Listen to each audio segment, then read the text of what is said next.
Hello everyone, I hope all of you are having a great time, and let's quickly talk about day 14th of January Lead Code Challenge. Today's question is string to integer conversion. In this question, we have to implement a method wherein we are given an input string, we have to cast that input string into integer format. Also, we are prohibited from using any built-in helper methods that already exist in C, C++, Java or Python. We have to write the core implementation of what we call my ATOI helper method. And there are few rules that they have specified. We'll be talking about these rules and walking through the examples by the presentation that I have created for this.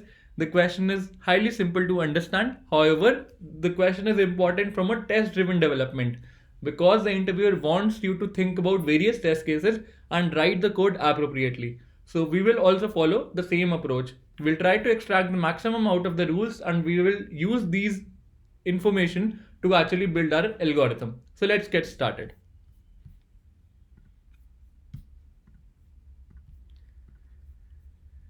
Let me just take a pen. String to integer conversion lead code 8. It's a medium level question on lead code.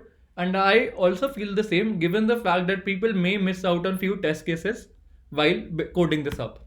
So let's get started. It's very important to read the question carefully so that we are able to identify the key point from the question. The first one says read in and ignore any leading white spaces. So the string could be given in this format where we have space, space, space, space followed by 42.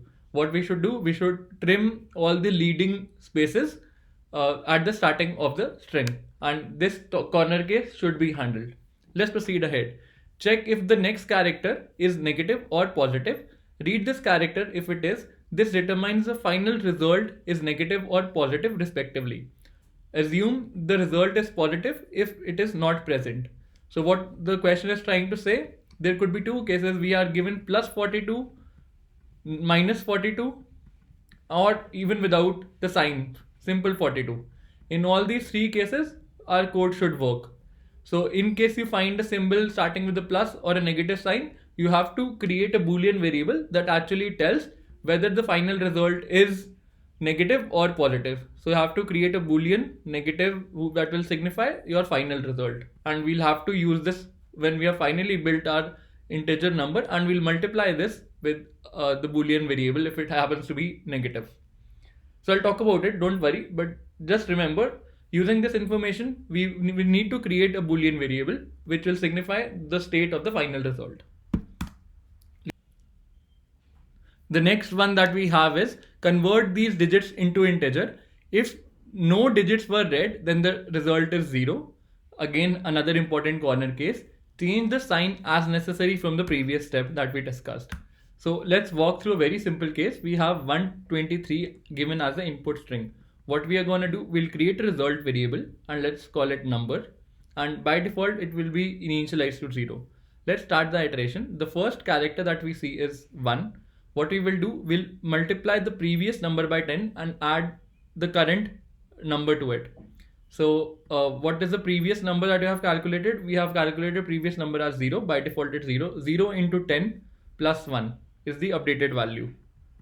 So what would that be? That would be equal to 1 itself. So let's update this to 1. Let's proceed ahead. Next we see is 2, and let's use the same formula. What is the previous value held at the number variable? It is 1. So 1 into 10 plus 2. What does it get? We get 12 out of it. So let's update the number to 12. Let's proceed ahead, and what character do we see? We see 3, and let's use the same formula. Number into 10 plus the new character. So 10 into 12 plus new character, which is 3. This gives us 12 into 10 is 120, 120 plus 3 is 123, and the answer gets updated to 123. We are done with the iteration. However, what have we realized? We have realized that the formula to use is 10 into number plus the new character that we are seeing. Let's name it C. So this is the formula that we are going to use to actually build our algo. And now comes the most interesting part, which most of you will tend to forget.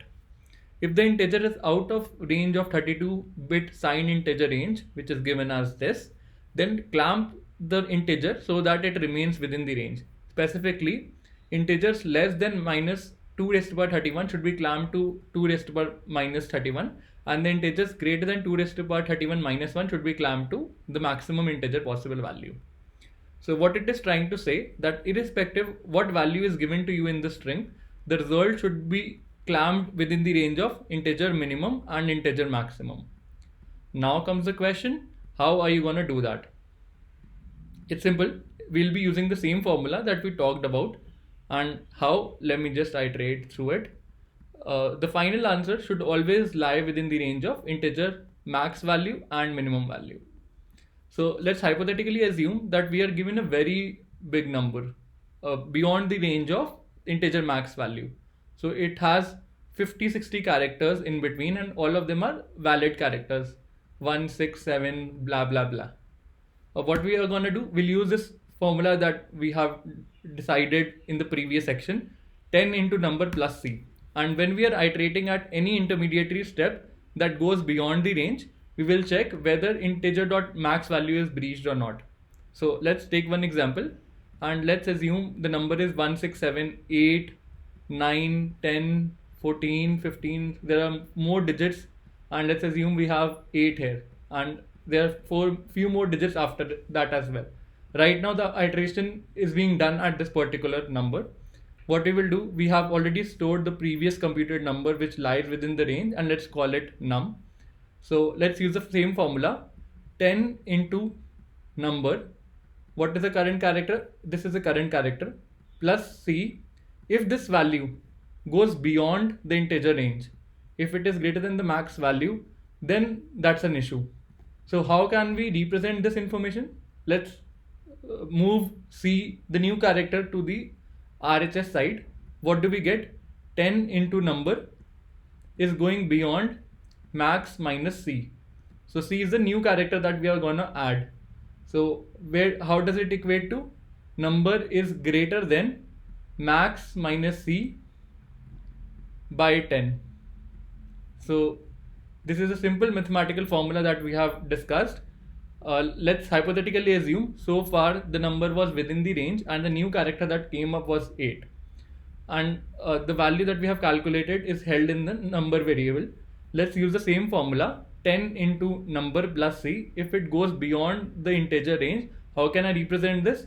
10 into number, it's greater than max minus c. And if my number value goes beyond max minus c by 10, that means I am out of bounds of the maximum range.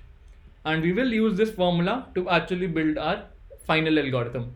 So I'll talk about it, don't worry. And if you have understood this formula a little bit, you will understand it fully in the coding section. So let's quickly move on to it. We are done with all the rules that were specified in the question, and let's quickly see the coding part to conclude the final approach. So here I have taken an iterator value that is responsible for iterating over the input string. The number will finally store the result that I'm going to return. I've created a Boolean variable that will tell me the final output is negative in nature or not. The first thing that I'm going to do is to trim the white spaces. So this is a simple for loop for trimming the leading white spaces. Trim white spaces. As we progress ahead, there could be two cases. We get a sign or we don't get a sign. So the next character can be a sign. If it happens to be a minus sign, then we update the negative Boolean variable to true. Otherwise, by default it is set to false. That means the result is positive. And in both these cases, if we see a sign, we increment the I pointer. So this is also important to figure out during the interview process. Now comes the easiest part. You are iterating over the input string and you check if my character happens to be digit, then you cast it into an integer value, str.char at I minus 0th character, so that you get the appropriate integer value, and you use the same formula that we talked about.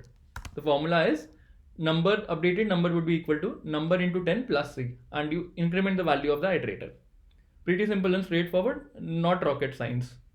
And now let's check if my number happens to be null, I simply return null.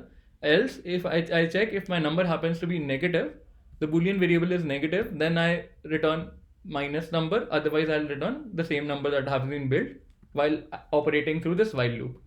So let's try this up. Accepted, and let me just try to submit this. because here we have forgot to add one important test case that was specified in the question as well, which is this one. And how will we address this test case?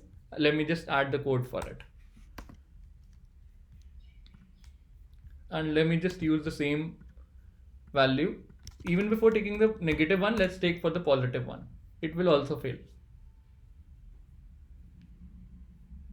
Yeah, right now since I have added the code, it's passing.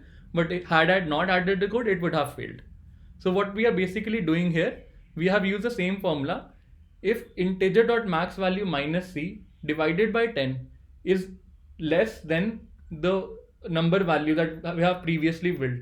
If that is the case, then we check if my boolean variable is negative in nature, that means I have to return the minimum value, otherwise we have to return the positive value.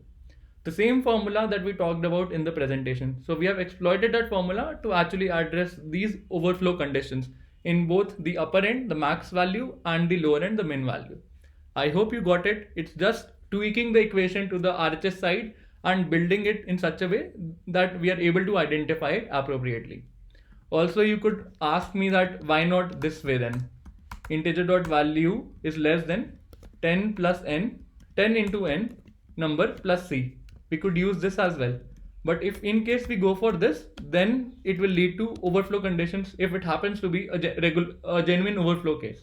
Therefore, we can't use it. I hope I made sense to you. And let's finally submit this up. Accepted. I'm pretty satisfied with the runtime algorithm. The time complexity of this approach is order of n, where n signifies the length of the string, and the space complexity is constant space. We are not using any extra space for iterating over the complete string and building the final answer. This brings me to the end of today's session. I hope you enjoyed it. If you did, please don't forget to like, share, and subscribe to the channel. Thanks for viewing it. Have a great day ahead and stay tuned for more updates from Coding Decoded. I'll see you tomorrow with another fresh question. But till then, goodbye.